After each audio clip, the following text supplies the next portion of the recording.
Of course, when things get complicated, we have to roll out the big guns. The big guns of Medics Money: Andy Pow, specialist medical accountant extraordinaire, ASMA board member, Medics Money podcast star. We've been getting some really good questions. The NHS pension, how it works. It's not like a normal pension. You can have different tiers for different months. So if your pay goes up for whatever reason in a particular month, you could actually go on a higher tier for 1 month and drop down. Quite a chaotic system, to be honest. I've seen some payslips where someone's done an extra bit of work or something, and yeah, it's a mess. It really is quite an important question, because when we go back to things like the annual allowance pension tax, this has been calculated incorrectly. Firstly, your pension's calculated incorrectly, but secondly, then your annual allowance gets calculated incorrectly. All right, we are back on YouTube, and we'll also put this out on our podcast. But if you haven't discovered our YouTube channel recently, fair enough. We only started recently, but it's going pretty well. I think we're up to 3,000 subscribers now, and we've been getting some really good questions. Some questions super easy to answer in the comments, some a little bit more complicated. So today I thought we would go through the more complex questions. And guess what? Most of the complex questions are around pensions, but also a bit about tax-free childcare, adjusted net income, and avoiding the tax trap of 60% tax if you go over £100,000. And of course, when things get complicated, we have to roll out the big guns. The big guns of Medics Money are Andy Pow, who is with us today, specialist medical accountant extraordinaire, ASMA board member, Medics Money podcast star. What other accolades have I missed from your pretty decent CV, Andy? Well, to do with work, not very much, really. I've been doing this for quite a long time, and I'm not going to mention how many years, but longer than you, Tommy. So, yeah, I've been seeing all the changes that have come along. Awesome. Let's just get straight into it, okay? So hopefully you're looking, if you're watching on YouTube, you're looking at our comments page, most of which, the comments on YouTube, are pretty decent. Don't seem to have been infiltrated by too many Daily Mail readers yet. Although, as you'll see, there are a few, but we're going to skip those respectfully. First question comes from pediatrician Dr. Zayuda, 8360, catchy username. Thanks for the nice video. Can't be talking about one of our videos there, Andy. Must have been someone else's video. I'm joining the NHS with a salary of £93,000 per month before tax. Please calculate NHS contributions based on this salary. So I think it was in reference to the pension. So the question is basically earning 93,000 in the NHS. How much pension do you contribute? So maybe it's worth doing a tiny recap. I'm sure regular listeners are aware, but the NHS pension, how it works. So it's not like a normal pension. In a normal pension, which is usually referred to as a defined contribution scheme, you and your employer potentially put contributions into a pot, and then this pot of money is often invested in the stock market or in bonds, etc. And then at the end, when you retire, this pot is your pensions pot, and once that pot runs out, that is it. You have run out of money, and that is the kind of pension that Andy has, because he does not work for the NHS. Although I do feel like you should have like some kind of honorary membership to the NHS pension, Andy, because you've done a lot of work on behalf of us who have NHS pensions. But that's how a normal pension works, a DC, defined contribution. The NHS pension is a little bit different, and in very simplistic terms is known as a defined benefit pension, because what happens is you and your employer both pay what's called a contribution, and the amount that you pay as the employee varies depending on your salary. And that's what this doctor is asking, essentially, how much contribution do I pay? And then that goes into, it's not a pot at all. Let's call it a hypothetical pot. And then at retirement, that will pay you out a guaranteed index-linked income for life, okay, for as long as you live. So unlike a private pension, there's no pot to run out. The income is protected from inflation, which is especially relevant at the moment. And so it's really worth understanding that difference, a key difference between normal pensions like that Andy has and an NHS pension that people that work in the NHS have. So hopefully that sets the background to this question. So back to the question, which is how much do I pay if I'm earning £93,000 a month? Well, thankfully, the NHS scheme website, which is actually pretty decent, answers this question. So here are the employee, that's what you pay as the employee, contribution rates and they've recently changed, and they're also under consultation. So at the time of recording, if you are earning £72,031 or more, you will pay 13.5% of your pensionable pay. Is that right, Andy? Yes, your pension is based on your pensionable pay, which in hospital work isn't necessarily all your pay. There's a whole list of what's pensionable and what's not pensionable, but it's really your basic pay up to sort of a sort of full-time equivalent. Yeah. Okay. So the answer to this question is 13.5% of your pensionable pay for now. But I think there's some kind of consultation open, which will, as you can see in the far right-hand column here, see higher earners pay a tiny bit less and lower earners pay a tiny bit more. Yeah, right? So the plan is to reduce that highest rate down from 13.5 to 12.5. Initially, it used to be 14.5 at the highest rate. That changed 1st of October 2022. They talked about making the next change 1st of October 2023, but I haven't seen anything concrete as that, and time's marching on now. So I suspect that's been shifted back to probably 1st of April next year, which actually makes more sense because it caused chaos last year, mid-tax year, changing rates. Far better to change them at the beginning of the tax year. Yeah, I reckon they learned their lesson there, but maybe not. And I'm just scrolling down the page. I'm glad that it mentions GPs at the bottom here, because if you're a GP partner like me, not only do you get to pay the employee contribution, but you also get to pay the employer contribution as well, which means that nearly 30% in some cases of your salary can be paid out as pension contributions. But we're not bitter, so we're going to move on from that. Anything else to say about that before I move on to our next question? No, I mean, the only other point to make is because of the way these tiers are calculated and because of the way payrolls work. So again, this is non-GP, this is hospital people. You can have different tiers for different months. So if your pay goes up for whatever reason in a particular month, which takes you above a tier, you could actually go on a higher tier for 1 month and drop down. So it's quite a chaotic system, to be honest. Yeah, and then what happens at the end? They kind of work it out at. No. Yeah, they work it out at the end. No, it's just left. It's done on a monthly, but yeah, it's. I'm not a payroll expert, but yeah, I know it causes payroll people headaches all over the place. This. Yeah, I've seen some pay slips where someone's done an extra bit of work or something, and yeah, it's a mess. And that's why you need to watch our other YouTube video, which covers basically how to spot mistakes with your NHS pension records. Okay, I think we're going to skip that next question. The next decent question is, if I earn, say, 105k, so 105,000, and make 10,000 NHS pension contributions, I'm assuming I still stay below the 60% effective tax threshold. Would only 95,000 be taxable? Is this correct? And that's from Gaga Singh 9148, who is also a subscriber. Thank you for subscribing. Should we just start with the basics there, Andy, before we get to the actual answer? Because the income tax rates in this country, in England, are 20, 40 and 45%. What is this 60% tax rate, and why do we need to know about it? So yeah, unfortunately, we do have a 60% tax rate, even though it's not defined as such. And that really applies to people that earn above £100,000. And we'll come back to what that 100,000 is defined at in a second. But if you've got income above £100,000 for tax purposes, you start to lose the tax-free personal allowance. So at the moment, the first £12,570 of income is tax-free at 0%. But as you go above that 100,000 level, for every £2 you earn above that level, you lose £1 of the tax-free personal allowance, which effectively means you're getting an effective tax rate of 60% between 100,000 and 100 and close to 126,000 of income,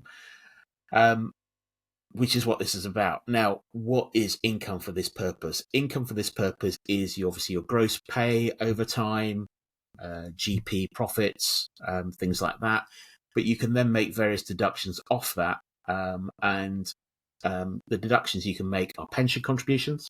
So in this example, the pension contribution would count. You can also make charitable contributions. as well. That would reduce you below the 100,000. You do also, though, just have to be careful and take into account all income. It's not just your employment income or NHS income. If you've got bank interest, you've got shared dividends, you've got rental properties, all that income has to be taken into account. So you add up all your income, take off your pension contributions, take off your charitable contributions. If that's below £100,000, then you're okay. If it's above £100,000, then you start to lose your tax-free personal allowance. But also, if you access some of the childcare allowances as well, you would start to lose those. Awesome. Okay, hopefully that covers that question. I guess what it's really about is if you Google marginal rate tax trap, Medic's money, we've got a really in-depth article which goes into fascinating detail. But it is important because once above that level, it's pretty punitive. And if you can legitimately get back under it, then it's worth considering. And it sounds like that's what this person who asked that excellent question is considering. So I like that. Maria Sway 894 says, "Oh, Maria, you're not subscribed. Get subscribed. We're going to answer it anyway. Thank you. This is very helpful. I should have subscribed then. I have a question about part-time hours calculations. If you work less than full-time, how are membership years in 1995 scheme calculated? Is it based on percentage of 10 sessions or on hours worked out of 37.5? My payslip says I work 32.59 hours per week, roughly, in the breakdown of the payments, but my standard hours on the top of the payslip reads as 7.5. I assume that equates to 7.5 sessions. I mean, basically, is it about what's full-time equivalent? Yeah, so essentially there is a difference. Need more information. There is a difference in the 1995 pension and the 2015 pension. The 2015 pension is based on your pay. It's a cumulative lifetime earnings figure. So whatever your pensionable earnings are in the year, that therefore equates to your pensionable pay for the year. In the 1995 scheme and the 2008 scheme, albeit they are different just in how this does it, it's related to your whole-time equivalent salary. So if you're part-time, effectively, so simple example, you earn £60,000 for doing 60% of a week. Your whole-time equivalent salary would therefore be 100,000. So your pension is based on the number of hours you work, but based on the 100,000 pensionable pay level. So this point about working out really what your full whole-time equivalent is, it's complicated, and it does. There is a maximum number of hours you can work, and it depends if you're a consultant versus a different grade doctor as well. I think it's maximum 40 hours a week for non-consultant doctors. Doctors work on PA sessions, so it's maximum 10 PA sessions for a consultant. So yeah, it's not the most straightforward thing. What we'll try and do is put some link into this, the methods of calculation. So we'll probably drop that into the chat. Is the best way to deal with that. What I would say, it really is quite an important question, because when we go back to things like the annual allowance pension tax, which particularly consultants have been affected by, this kind of calculation becomes important. And there's been a couple of very recently we did a session with Graham Crossley, who talked about some of the pitfalls of the annual allowance. And this is where it really comes into play, because if this has been calculated incorrectly, firstly, your pension's calculated incorrectly, but secondly, then your annual allowance gets calculated incorrectly. So a whole bunch of duff data from the hospital trust going into the pension system can cause lots of problems. So it is quite important it's corrected. Yeah, the pension mistakes video, I think it's called NHS Pensions Mistakes. It's on our YouTube channel. Check it out. Again, if Maria Sway 894 was a subscriber, she would have seen that. I think we've hammered that point home a bit. Let's go for Ben Roberts 4516. My total reward statement hasn't been updated since 31st of the 3rd, 2022. How can I request a current update? Thank you. Shall we quickly explain what the TRS total reward statement is, then briefly explain what we know about the updated My Pensions record, and then answer the question? Yeah, so a total reward statement is something you can access through, if you just Google NHS total rewards statement. It will take you to the website, and if you can navigate through that, albeit we'll come on to the new version in a second, so it's causing some problems in terms of signing on. But assuming you can navigate through that, get onto it, what it will show on there is your latest pension update figures, and that's updated annually. And it also shows a bit more information about your pay and other benefits you get as well through your employment. In terms of when that's updated, so for people in hospitals, the update is usually around August. So actually, in the last few weeks, people have been getting access to their updated total reward statement in hospitals for the 22-23 year. So that's as far as it will go up to the effectively 5th of April 2023. So that should be updated in most cases now for hospitals. For GPs, updates happen in August and in December, roughly when PCSE update their pension records. For GPs, though, if your record is as up to date as it can be, the August 23 update will only include up to 21-22. So it's still quite a way behind. But yeah, probably the person who posted that, hopefully if they go on now, if they're in hospitals, they might find their updates available. As I said, what the NHS is doing is actually transitioning people to a new system called My NHS Pension. I think it's called My NHS Pension, which is very similar to the total reward statement, but has a bit more functionality that's going to come on board with that, particularly around updating your address and personal details, which actually is quite hard to do at the moment, but you can do it all online. And secondly, one of the good features of that is in terms of it's really important that if you are in a situation where you're not married or in a civil partnership, that you nominate someone you want the benefits to go to if you die. If you don't do that, it's up to the scheme's administrators and trustees to decide where those benefits go. If you're in a long-term relationship, you just decided not to get married, etc. When you want to nominate your partner, you can do it through that system as well, which is quite useful. But that's been really good point about the really good point about the death benefits nomination, something that is covered in our free NHS pension guide of like housekeeping to do. My NHS pension record, I think it might be called. Anyway, Ed's actually works. We had a play with it the other day, and we'll be making some more content about that as soon as possible. But mine, if I try to log in, I can't log in. And I suspect that's because I'm a GP partner. And to be honest, my TRS has never been that up to date. And I just rely on my annual allowance pay and service extract, which we've talked about in other pensions videos. But it's well worth getting hold of your annual allowance pay and service extract if you can. Yep. So I'm thinking one more question. Just one more point. You won't be able to access your My NHS pension unless you get a letter from them. So you'll get a letter through the post that looks something like that. That's my wife's. She's a GP. And on that, on the back of it, has access codes. So actually, it's quite easy to get into once you get that letter, because once you get that letter, it's got your access codes. It gets you in there.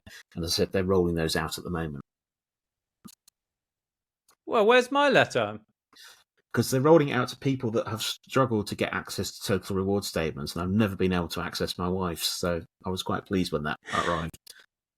Unfortunately, a pension records only updated to 2021. I invited NHS pensions to our gathering in London. I thought we were friends, and they haven't sent one to me. They've sent one to your wife and to Ed. Where's mine? All right, I'm going to call him. Right, I'm thinking one more question. So many questions on YouTube. It's a great place to ask us questions. And the thing that I like about it as well is that when we reply, everyone gets to learn. So thank you for asking. Apatamitra1, interesting username, is asking, thanks so much. Just one question. What is the earliest you can request a closing value on pensions? For example, if I am also contributing to a SIP and want to be within my AA, so annual allowance, I'm going to assume, the last date to deposit a SIP is also the 5th of April. Can closing values be calculated earlier than this? Andy, there's a lot of jargon in there. I need you to decipher the jargon before you even think about answering this question. Well, the answer's quite simple, unfortunately, but I'll come on to that. I'll build up to that in a second. But Essentially, what this is about is to work out the pension growth you have in any year for annual allowance tax purposes. And what the annual allowance tax charge is about is basically everyone each year is allowed now from 23-24 tax year to contribute into a pension scheme up to £60,000, on which they'll get full tax relief and won't be subject to a pensions tax charge. If you go beyond that £60,000, then you start to get taxed on the excess. The problem with the NHS scheme is it's not based on contributions. So people like myself who are not in the NHS scheme, so going back to our previous question, I will never get one of these letters about my NHS pension, unfortunately, Tommy. So all your complaints there, I'm sorry, compared with me, you're still in a better position than me. But moving on, I'm not going to get bitter about that. But moving on, anyone in the NHS pension, so anyone like me, I contribute to a private pension. It's quite easy. My measurement against that 60,000 is what I pay into a pension scheme in any year. So quite easy to quantify. So that's a SIP, a self-invested pension scheme approach. Anyone in the NHS scheme is in something called a defined benefit scheme, and the measurement of that 60,000 isn't actually measured on what you physically pay in. It's measured on how your pension grows in any year. And what you have to do is look at the pension you've accrued at the beginning of the year, look at the pension you've accrued at the end of the year, see what it's gone up by, and you multiply it by an arbitrary factor, which is 16. Please don't ask me why it's 16. It just is and always has been.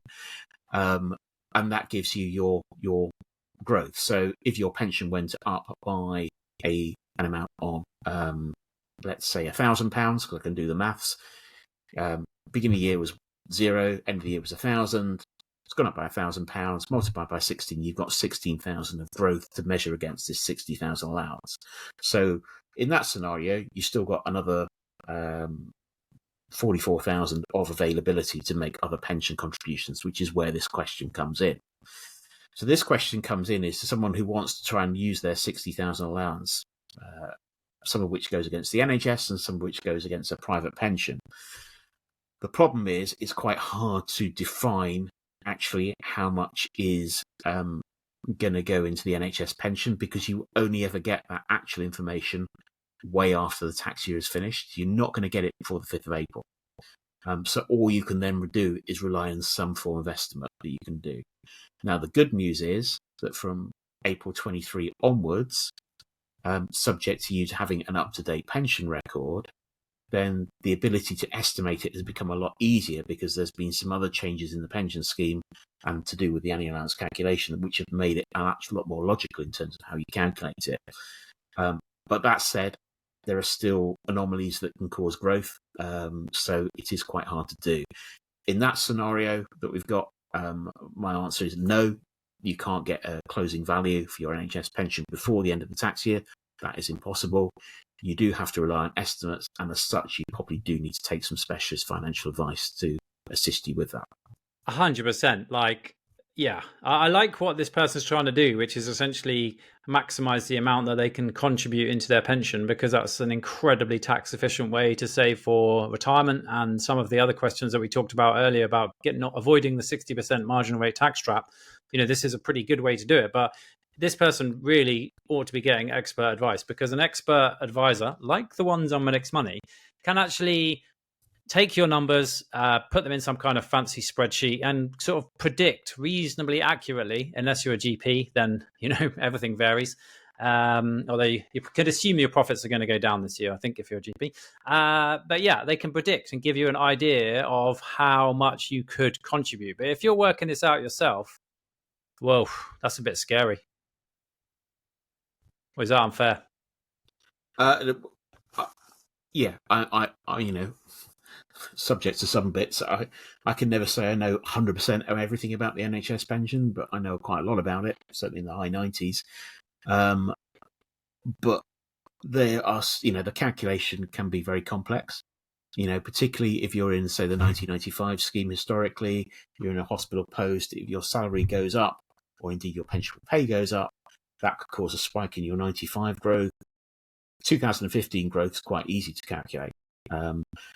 but the 95 is a lot harder. And as you said, for a GP, it's ultimately based on their accounting profits, or linked to their accounting profits through GP partner or a non-GP partner as well. Then you have to wait for those accounts to be completed.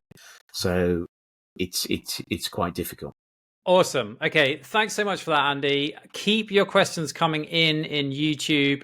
We love answering all your questions, and most of them we try to take care of in the comment section, but those ones, pretty gnarly, some of those questions, I thought.